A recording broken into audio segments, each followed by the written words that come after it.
We've all been embarrassed at least once in our lives, right? From waving at someone who wasn't waving at you, to people judging you and thinking, what is wrong with them? So there are going to be two stories that I'm going to be telling you. The first one is the least embarrassing of the two. If you want, there are chapters that you can use to go between the stories. Without further ado, let's just jump right in. So, I used to live in Chicago, land of eternal winters and the Sears Tower. And every now and then, me and my family would go ice skating, but then we moved to Florida. So, some of my family still lives in Chicago and comes down to our house every winter break. And last winter, I wanted to go ice skating. So, my sister, my grandparents, and my aunt went to a cheaper ice skating rink to skate. So, my grandparents just sat on the benches because they're in their 80s and they aren't the most balanced people, so they just set out. So I'm a pretty good skater, and I was picking up speed pretty quickly, while my sister and my aunt were still clinging to the wall. Okay, slight tangent, but every time I passed my sister while I was skating, I'd always be like Captain America and just say, on your left. It was pretty hilarious how pissed she got. Anyway, back to the story. So, I was skating pretty quickly when all of a sudden, a little kid just fell down in front of me.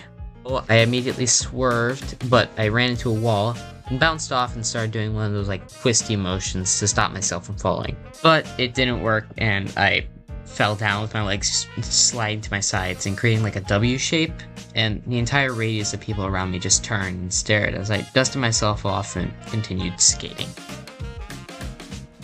This is a more mature story, so all the 7 and under kids, please leave. I was in this festival for my church to raise some money. We do it every year. So anyway, we had our own dressing room, quotes. So the boys got dressed out of their costumes first, and then the girls. By the way, just to clarify, I was doing like dances and stuff, so that's why we were wearing costumes. So the layout was like this.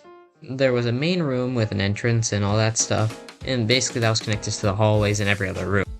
So connected to the left hallway was a library and also a long room connected to the right hallway, which had a chilling room, I guess, and the staff bathrooms, but for the fest, the connection room was split in half, so that one side was the dressing room and the other was for preparing salads and stuff.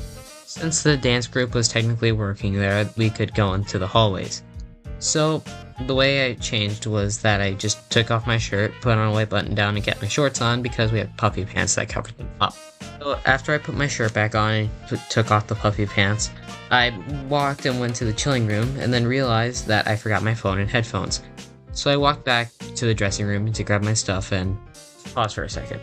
This needs some context. So one of the girls wore like a leotard because we danced twice that day. So first off, it had a very similar color as her skin. So it threw me for a loop when I saw it.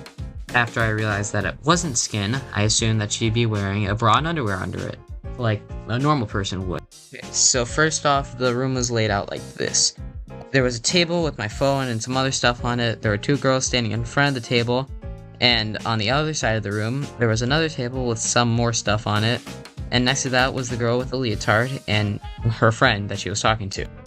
So, I don't remember if my friend was wearing pants or not, but I'm just going to say that she did because I don't want to embarrass her more than she needs to be. So, I walk into the room to grab my stuff, and I look up and I see this. So, I immediately closed my eyes and ran out of the room and back to the hangout room. I don't know if she knows that I saw her. Well, you know. So those are some of the embarrassing moments in my life. If you want to comment your embarrassing stories, then you can. You can also subscribe if you can, or want to, I guess. Goodbye and have a good day.